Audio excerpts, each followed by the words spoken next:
अध्यक्ष महोदय, अतिशय गंभीर बाबीकडे सन्माननीय विधानसभा सदस्य कैलाश पाटलांनी आपलं लक्ष वेधलंय.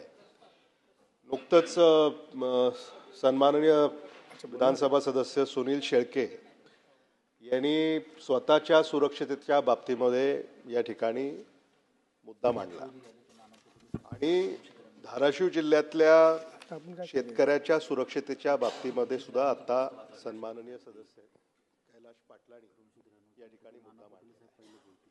महाराष्ट्रामध्ये कायदा आणि सुव्यवस्था याची काय अवस्था झालेली आहे यातून अध्यक्ष महोदय आपल्याला लक्षात येतं. विधानसभा सदस्य सुरक्षित नाहीये, सामान्य शेतकरी सुरक्षित नाहीये. शेतकऱ्याच्या शेतामध्ये त्याच्याच उसानं त्याला मारहाण होते.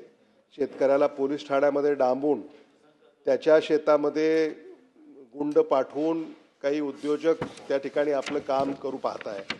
आणि किसन कथोरे यांनी सुद्धा या ठिकाणी या संदर्भामध्ये मुद्दा मांडलेला आहे. अध्यक्ष महोदय, सन्माननीय राज्यमंत्री योगेश कदमजी या ठिकाणी आहेत आणि मंत्री महोदय उत्तर देत आहेत.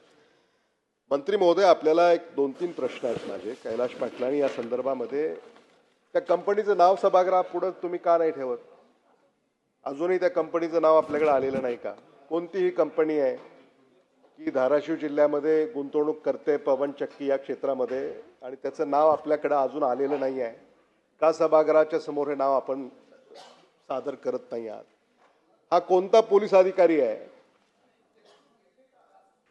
की शेतकऱ्याला तो न्याय देत नाही? त्याचं नाव का सभागृहाच्या पटलावर आपण ठेवत नाही?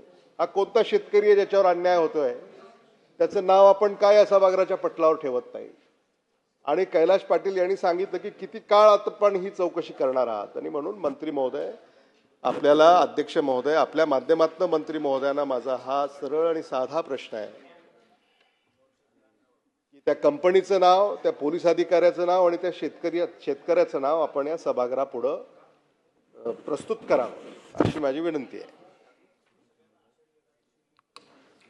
सभापती महोदय, मी आधी सांगितल्याप्रमाणे धाराशिव जिल्ह्यामध्ये एकूण 22 पवन ऊर्जा कंपन्यांकडून 843 पवन स्तंभ उभारण्याचं कामकाज त्या ठिकाणी सुरू आहे.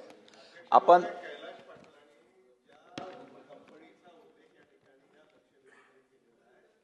कंपनीचं नाव सभागृहाच्या समोर मंत्री महोदय आपण इथं ते मांडावं. म्हणजे तुम्हाला कंपनीचं नाव माहिती नाही आहे. त्यांनी पटलावर मला असं वाटतं अध्यक्ष महोदय, हे दुर्दैवी आहे. या महाराष्ट्रामध्ये शेतकऱ्याची पिळवणूक होते, अडवणूक होते, त्याला मारहाण होते आणि ज्यांच्याकडनं हे सगळं होत आहे त्या कंपनीचं नाव सरकारला माहिती नाहीये, अधिकाऱ्याचं नाव माहिती नाहीये, शेतकऱ्याचं नाव माहिती नाहीये.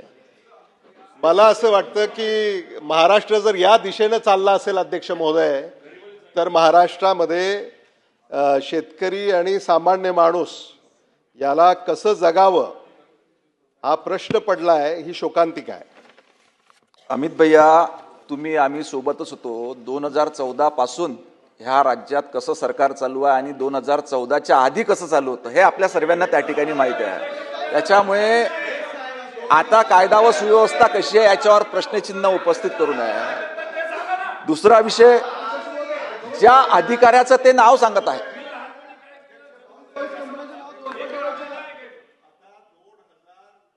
चोवीस पासून 2029 कडे आपण वाटचाल करतोय अध्यक्ष.